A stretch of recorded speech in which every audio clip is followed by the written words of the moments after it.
Hello, this video is about how to set up your video doorbell. The first step is to make sure the doorbell is on and the red light is flashing. Second step, find your 2C app. Tap the add icon here. Find the second one, QR code bridging. Then once again, check the red light to make sure it is flashing, then confirm here. This step is about set up the network. Find the correct Wi-Fi. If this one is not correct, you can tap here, replace network. Then enter the password. Then confirm next. Here you will get a QR code. Use the video doorbell to scan the QR code.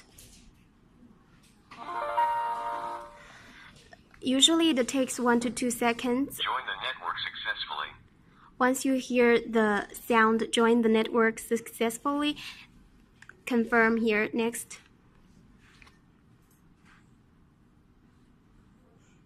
Set up the admin password. Next. Set up the device name. Confirm. It's almost done here. Tap this window and it will lead you to the live preview.